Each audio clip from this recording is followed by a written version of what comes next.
आहे. त्याच्या प्रश्नाचं स्वरूप काहीसं असं आहे की श्रीकृष्णाला अर्जुन विचारतो की मनुष्य अर्जुन घेऊन गेला भगवंताजवळ, भगवंतापाशी. अंजूर म्हणण्यापेक्षा वंजड म्हणा, वंजड वाङ्मयाचा वापर करा, वंजड म्हणा. मनुष्य वंजड घेऊन गेला भगवंताजवळ, ज्याच्या हातात भगवंतानी गुण दिले, त्या गुणातून एक गुण खाली पडला, एक गुण खाली पडला, तो भगवंताने पायाखाली दाबून ठेवला. आणि जो एक गुण खाली पडला तो कोणता, आणि आंदोलन जे गुण राहिले ते गुण किती, असं शाहीर साहेबांचं म्हणणं आहे. शाहीर साहेब, पहिला तर मला या प्रश्नाबद्दल मला असं म्हणायचं आहे की गुण हा ओंजळीमध्ये किंवा हातामध्ये दिला जात नसतो. कारण श्रीकृष्ण भगवंताने सुद्धा अर्जुनाला गीता सांगितली, अनेक प्रकारचं मार्गदर्शन केलं, त्याने काही ओंजळीमध्ये दिलं नाही. दुसरी गोष्ट, आपले आचार्य द्रोण हे धनुर्विद्येचे गुरु होते, सगळ्यांना माहिती आहे, बरोबर आहे. त्याने धनुर्विद्या शिकवली, तर काय दिलं, असं पत्रामध्ये काय ओंजळीमध्ये दिलं काय नाही ना. त्याने काय डोक्यामध्ये भरलं, ती कला आहे, दिस इज द आर्ट, ते एक कला आहे, ती कला त्याने शिकवली. त्याचे नोट्स शिकवले, त्याचे गट शिकवले की असा तीर पकडायचा, असा अंका ठेवायचा वगैरे वगैरे, असा नेम धरायचा ना, असा बाण सोडायचा वगैरे वगैरे, हो की नाही. कुठल्याही गुणामध्ये जसं पहिलवानकी घ्या, गुरु जे डाव शिकवतात ते काय ओंजळीमध्ये देतात काय नाही ना, ते शिकवतात. तर गुण हे ओंजळीमध्ये दिला जात नसते, असं माझ्या प्रामाणिकपणे. तुम्हाला काय वाटते ते तुमचा प्रश्न आहे, आणि तुम्ही सखोल अभ्यासू आहात, त्याच्याबद्दल काही शंका नाही.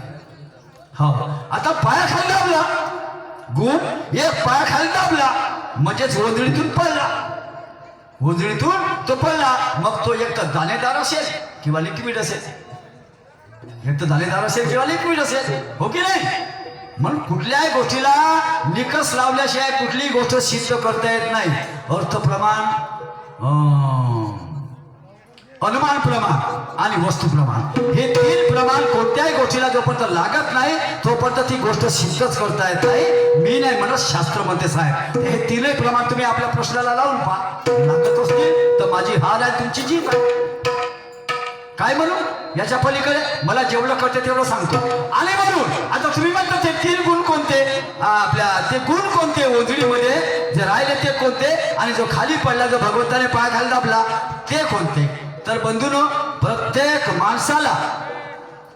माणसाला सुखाची आणि अमर होण्याची म्हणजे मरणाची भीती आहे प्रत्येक माणसाला, आहे ना. कुठलाही मनुष्य मरण पत्करत नाही, त्याची इच्छाच करत नाही, मरणाची तो इच्छाच करत नाही.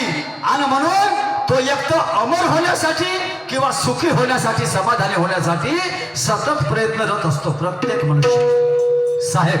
आणि म्हणून माझं म्हणणं आहे की देवाकडे जो कोणी व्यक्ती गेला, तर त्याला देवाने तुमच्या मतानुसार, मी नाही म्हणत, तुम्ही म्हणता म्हणून, त्याच्या ओंजळीमध्ये 4 गुण टाकले, त्यातला एक गुण खाली पडला, तर तो गुण आहे जो खाली पडला, भगवंताने पायाखाली दाबला, तो गुण आहे मोक्ष. म्हणजे 4 पुरुषार्थ आहेत. किती? 4 पुरुषार्थ आहेत. धर्म, अर्थ, काम आणि मोक्ष. धर्म, अर्थ, काम आणि मोक्ष.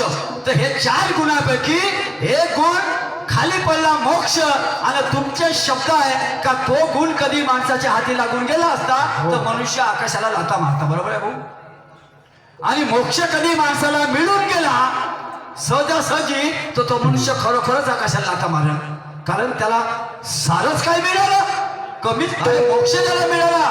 आपणही कुणाच्या मरणाला जातो तर तेव्हाही आपण चिंतन करतो, श्रद्धांजली व्यक्त करतो, तेव्हा आपण 2 शब्दात म्हणतो की अमक्या अमक्या व्यक्तीला देवाच्या चरणी जागा मिळो, त्याला मोक्ष मिळो, बरोबर आहे भाऊ, हीच अपेक्षा करतो.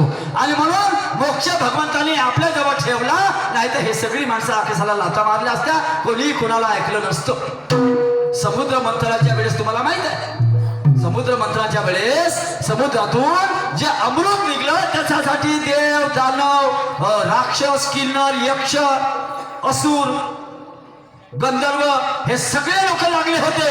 कशासाठी? कारण मला मरण नको, कोणत्याही वेळेस ना कोणत्याही ठिकाणी मरण नको, मी अमर झालं पाहिजे, हीच भावना की नाही? बरोबर आहे. आणि म्हणून साहेब हे माझ्या मतानुसार तुमच्या प्रश्नाचं सोल्युशन आहे. आता मी तुम्हाला एक प्रश्न करतो.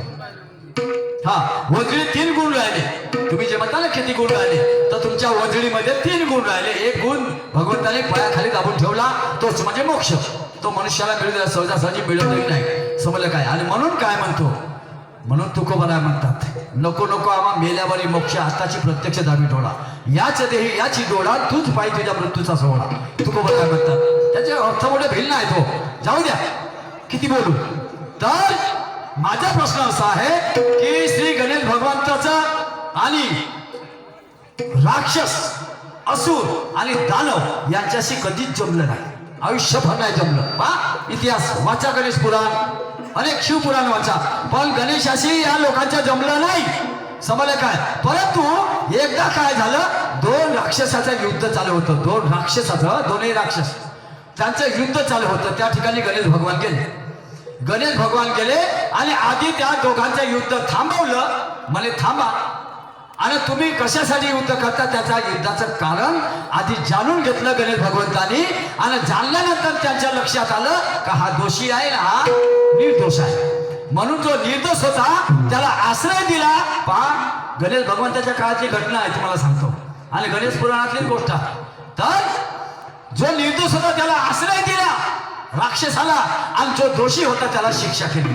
तुम्हाला सांगायचं एवढं असं आहे का जो निर्दोष होता ज्याला आश्रय दिला त्याचं नाव काय, आणि ज्याला शिक्षा केली त्याचं नाव काय, आणि त्यांच्या लढण्याचं म्हणजे युद्धाचं कारण काय, हे तुम्हाला सांगायचं आपल्या गावामध्ये आहे का. मी काय म्हणतो,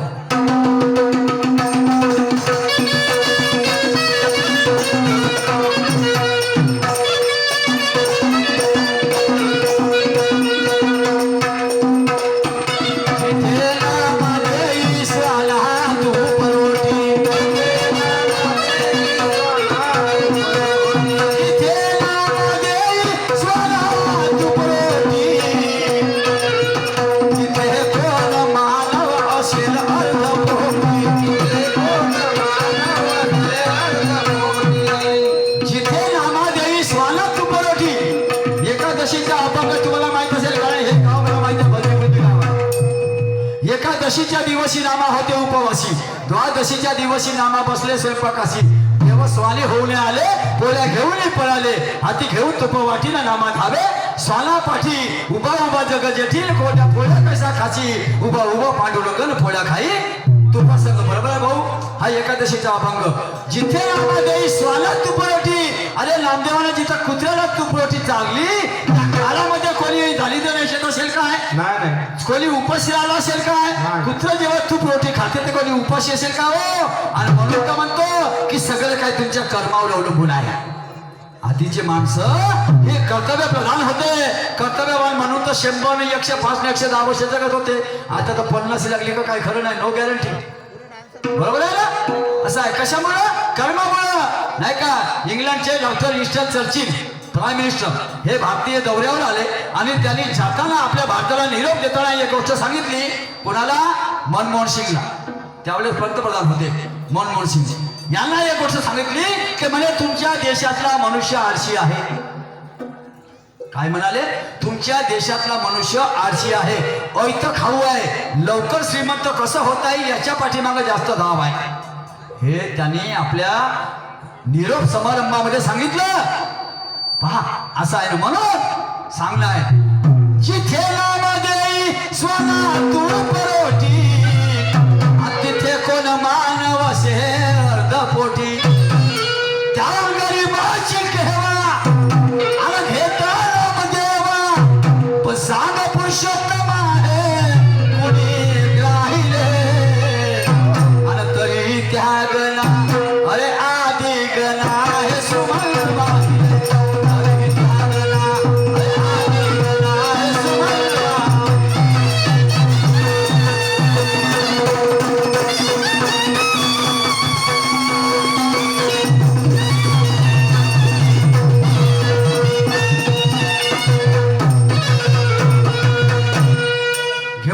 स्वागत होता. हॅलो थोडक्यात सांस्कृतिक लोक